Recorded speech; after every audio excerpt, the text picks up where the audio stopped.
আপনারা দেখছেন news now, খবরের নতুন ভাষা। প্রাকৃতিক দুর্যোগের জেরে চরম সমস্যার মুখে পড়েছেন কৃষকরা। নদীর গতিপথ বদলে জল ঢুকে নষ্ট হচ্ছে চাষের জমি। প্রশাসনের দ্বারস্থ হয়েও এখনও মেলেনি স্থায়ী সমাধান। তাই এবার সংবাদ মাধ্যমের সামনে এসে সাহায্যের আবেদন জানালেন বিশালগড় মহকুমার উত্তর চরিলাম গ্রাম পঞ্চায়েতের ফকিরামুড়া এলাকার কৃষকরা। উত্তর চরিলাম গ্রাম পঞ্চায়েতের অন্তর্গত ফকিরামুড়া এলাকায় দীর্ঘদিন ধরে সমস্যায় জর্জরিত হয়ে রয়েছেন স্থানীয় কৃষকরা। অভিযোগ, গত এপ্রিল মাসে হওয়া ভয়াবহ ঝড় বৃষ্টি ও তুফানের ফলে নদীর ধারে থাকা বিশাল বড় একটি বাঁশের ঝাড় গোড়া সহ উপড়ে নদীর মধ্যে পড়ে যায়। এরপর থেকে নদীর স্বাভাবিক জল প্রবাহ বাধাপ্রাপ্ত হয়ে নদীর জল কৃষি জমির ওপর দিয়ে প্রবাহিত হতে শুরু করে, যার ফলে ব্যাপক ক্ষতির সম্মুখীন হচ্ছেন এলাকার কৃষকরা।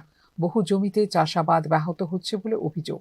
স্থানীয় কৃষকদের দাবি, নদীর মধ্যে পড়ে থাকা ওই বাঁশের ঝাড় দ্রুত কেটে সরিয়ে না দিলে আগামী দিনে পরিস্থিতি আরও ভয়াবহ আকার ধারণ করতে পারে। বর্ষার সময় জলস্তর বাড়লে বিস্তীর্ণ কৃষি জমি প্লাবিত হওয়ার আশঙ্কাও প্রকাশ করেছেন তারা। এই পরিস্থিতিতে বিশালগড় মহকুমা শাসক এবং ডিজাস্টার ম্যানেজমেন্ট দপ্তরের কাছে দ্রুত হস্তক্ষেপের আবেদন জানিয়েছেন ক্ষতিগ্রস্ত কৃষকরা। হয়েছে ভাই আপনার সমস্যা কিটা? গত এপ্রিল মাসে প্রচণ্ড ঝড় বৃষ্টির কারণে ফকিরামুড়া স্বাভাবিক জল প্রবাহ ফিরিয়ে আনুক, যাতে কৃষকদের জমি ও ফসল। এখন দেখার বিষয় প্রশাসন কবে এই সমস্যার স্থায়ী সমাধানে উদ্যোগ গ্রহণ করে কৃষকদের পাশে দাঁড়ায়। ফিউরো রিপোর্ট, নিউজ নাও।